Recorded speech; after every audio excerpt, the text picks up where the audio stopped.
Bagus, seneng banget ya jadi baru tahu. Oke, sebelumnya perkenalkan nama saya Felisa Kirana Agatha. Saya Tika Derlina. Aku Julia.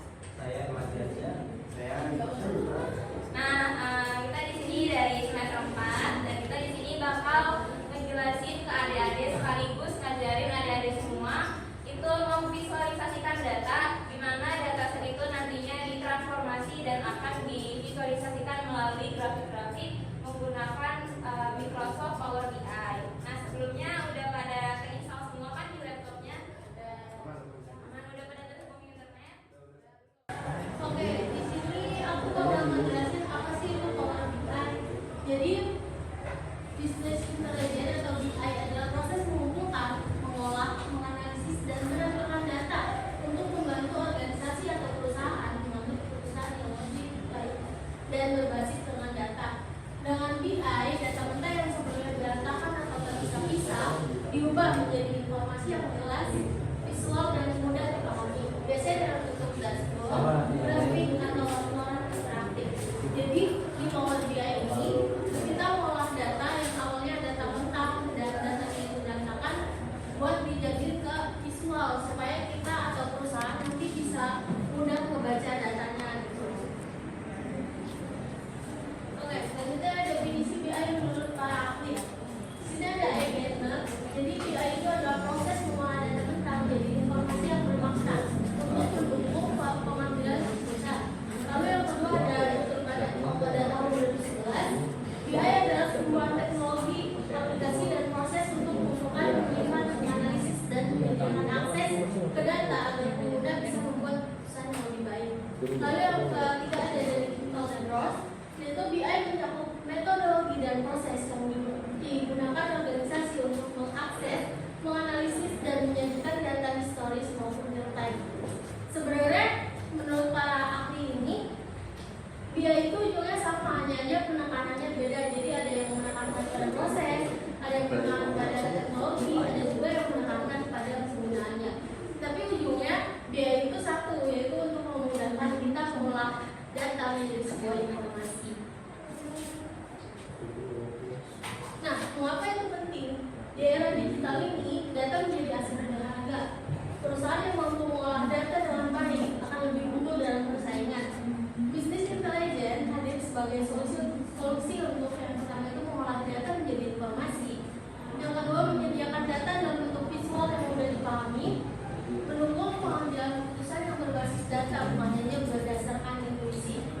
Jadi di era yang serba digital ini, data itu menjadi aset yang paling berharga karena kita itu melihat bukan berdasarkan intuisi atau berdasarkan feeling kita. Jadi kita melihat segala sesuatu itu berdasarkan data yang kita lihat supaya lebih fakta aja yang kita dapat. Lalu di sini ada komponen business intelligence. Yang pertama itu ada data source. Di sini itu data dari sistem operasional, file Excel, database, IoT, web analytics, dan media sosial dan lain-lain. Lalu ada ETL, extract, transport, dan load. Proses mengambil data mentah, membersihkan, dan menyiapkan agar datanya siap dianalisis. Ini ada Lalu ya? ada data warehouse Ini atau ada. data mart, tempat menyimpan data terpusat yang siap diakses. Lalu ada OLAP atau Online Analytic Processing, yaitu teknologi analisis multidimensi yang mempercepat query data dalam jumlah besar.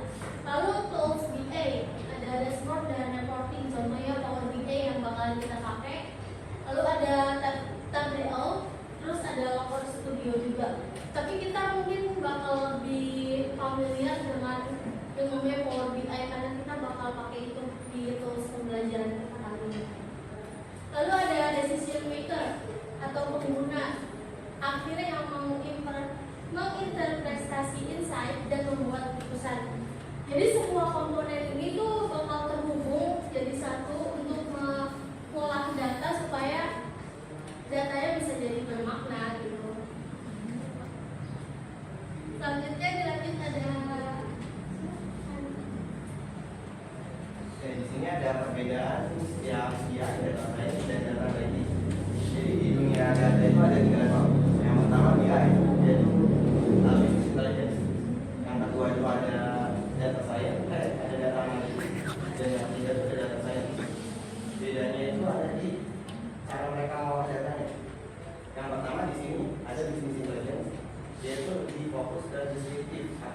terjadi.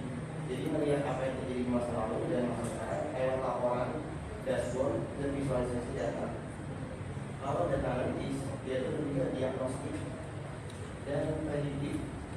Kenapa itu bisa terjadi? Jadi dia itu lebih fokus ke menganalisis pola dan lain lewat data visualis dan saat ini untuk menjawab kenapa sesuatu itu bisa terjadi. Lalu data saya lebih fokus ke preskripsi apa yang sebaiknya dilakukan. Jadi bisa lebih fokus ke memprediksi apa yang akan terjadi dan membuat langkah berikutnya itu harus apa. Dan di sini kalau dari aspek datanya, si BI ini datanya lebih terstruktur karena data transaksi, data keuangan, dan data operasional biasanya berasal dari data perusahaan atau internal. Kalau data analitis terstruktur dan semi struktur lebih fokus ke data polis, tapi bisa juga memakai data saat ini atau data real time. Lalu dari si data science ini dia ini data yang terstruktur, semi struktur, dan bisa juga tidak terstruktur. Contohnya kayak teks, gambar, video, sumbernya itu bisa beragam, bisa dari eksternal ataupun internal. Tujuan mereka juga berbeda-beda. Yang pertama itu dinanya dia itu menyediakan laporan dan visualisasi yang mendukung pengambilan keputusan regulasi secara fokusnya ini ke monitoring dan evaluasi performa. Lalu data analitis dia ini lebih menggali insight atau pandangan lebih dalam analisis statistik dan eksplorasi data. Fokusnya adalah menjelaskan sebuah akibat. Lalu yang terakhir data science membangun model prediktif dengan machine learning atau AI untuk memprediksi dan mengotomatisasi keputusan fokusnya.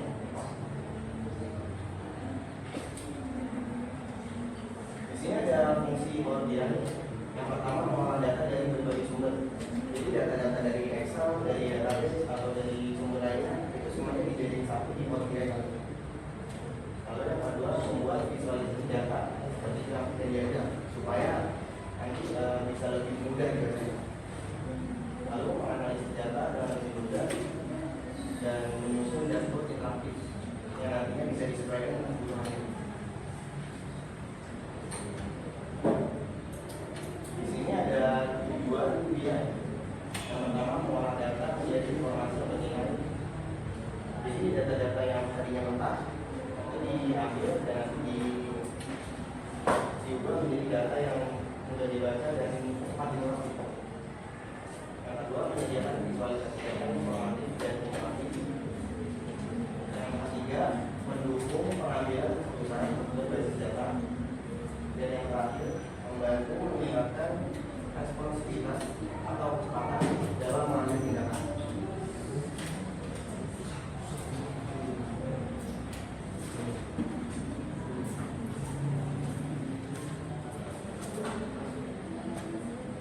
Sekarang tadi soal pemilihannya, ini saya akan praktekkan.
Ya,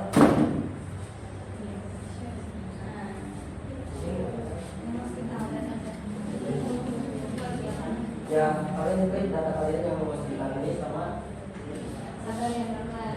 Udah pada klik datanya belum? Udah. ya. Ya, kita yang hospital dataset ya. Udah. Siapa yang belum? Ya, ya.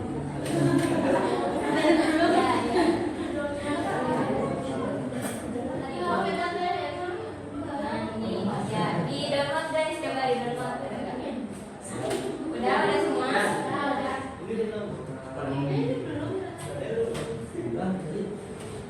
Itu yang pesan ibu bukan ya? Udah ada. Di download ada. Udah. Selanjutnya klik yang hospital Indonesia yang paling atas. Dicek tulisannya. Ini sama. Kalian pelan-pelan kalian. Udah checklist? Checklist bro. Udah. Ya, selanjutnya kalian klik yang transport data. Nah, ada transfer data ada. Bisa. Bisa nggak?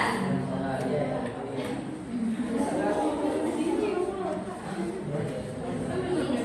Udah bisa. Udah, ini udah hapus. Udah, Pak. Ya, selanjutnya kakak Melisa yang melanjutkan. Tidak apa-apa. Nah, masa di remove. Setelah di remove itu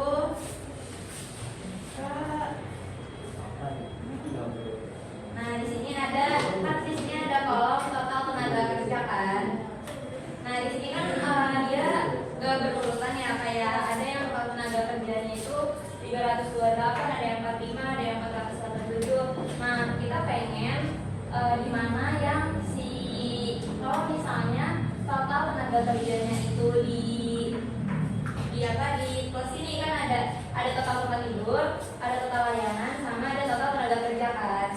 Nah kita pengen ada jumlah dari semua total ini. Nah gimana tuh caranya? Sekarang kalian ke add column, ada add column, habis add column kalian ke custom column.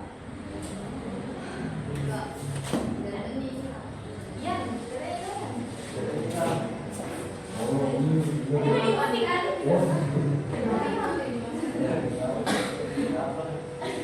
Diketik-ketik apa ya tuh? Diketik apa?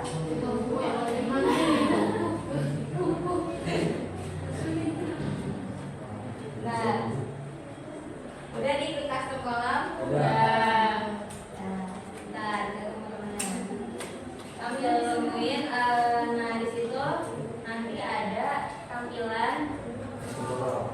Ya, kayak gini nggak? Sama nggak? Ya. Nah, kita pengen nyatuin nih, pengen tahu nih jumlahnya dari total tempat tidur, total tenaga kerja, sama total layanan. Nah, itu kita pengen ngejumlahin. Dinamain kolomnya itu kita namain jadi total semua. Total semua.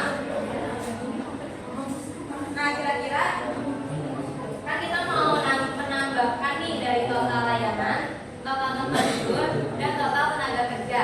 Kira-kira ditambah atau diapain? Ditambah kan? Nah, langsung aja yang tadi atributnya kakak sebutin, total tempat tidur nih pencet, terus di insert. Nah, terus tambah total layanan. Jadi gini, kan nanti ada tampil available column. Nah, kalian klik total tempat tidur, lalu di insert, kan dia akan langsung ke custom column sini. Nah, terus kalian tambahin tanda tambahnya sendiri. Diketik tanda tambahnya sendiri. Kemudian kalau udah total layanannya juga nih di insert, dimasukin lagi. Terus ditambah lagi sama total tenaga kerjanya di insert juga. Bisa? Dengan nama kolomnya tadi total semua. Udah? Kalau udah boleh langsung di oke, nanti akan tampil data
total apa? Insert yang total tempat tidur, insert, terus ditambah total layanan ditambah total tenaga kerja. Udah bisa?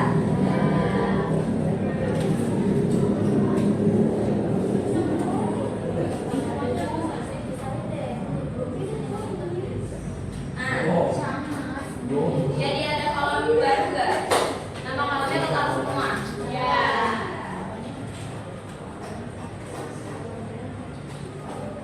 Nah sekarang apa namanya? Jadi ada kategori berani. Aku.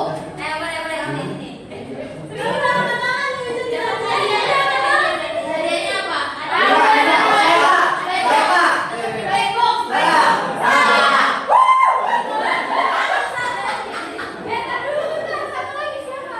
Hadiahnya apa?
Satu, dua, itu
Parah kata pendek kak.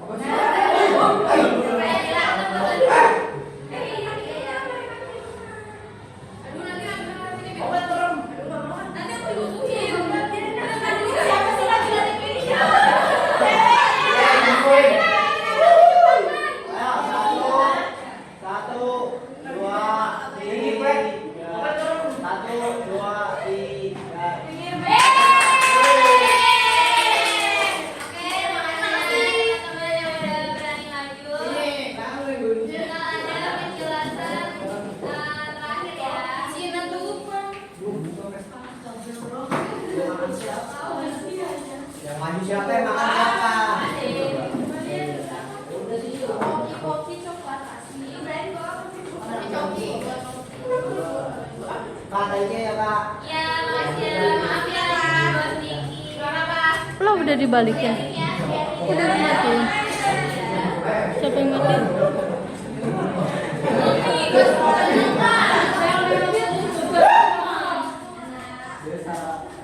Nanti selanjutnya akan dijelaskan secara detail biar kalian paham grafiknya itu tadi apa.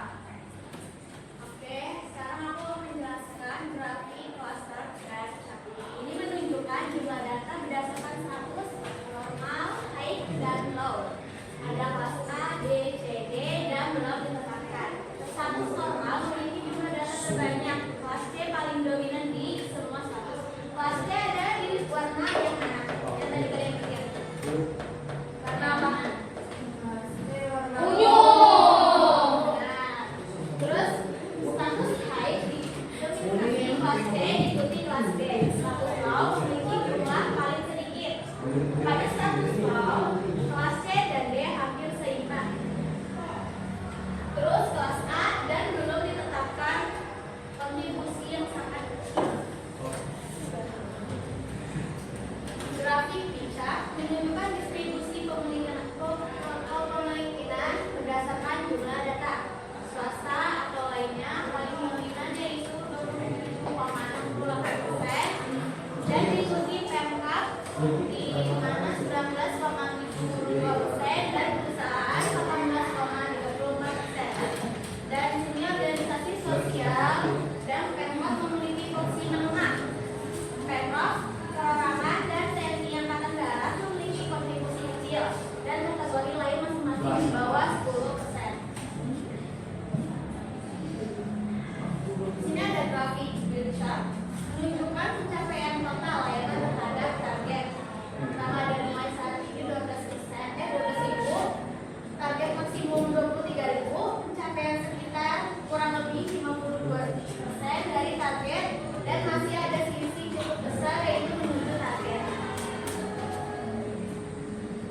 Ini ada grafik line chart yang menampilkan perbandingan total tempat tidur, total tenaga kerja, total layanan, total berdasarkan kepemilikan. Pemkab memiliki jumlah tenaga kerja tertinggi, swasta atau lainnya yang unggul pada tempat tidur dan layanan.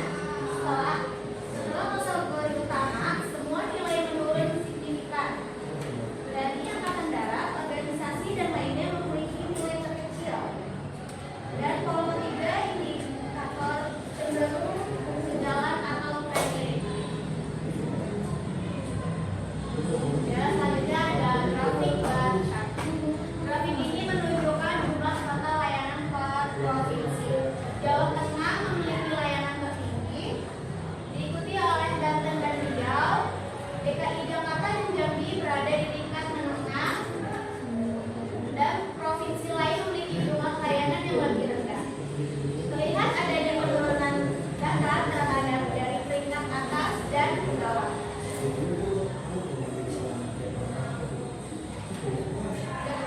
Selesai. Oh,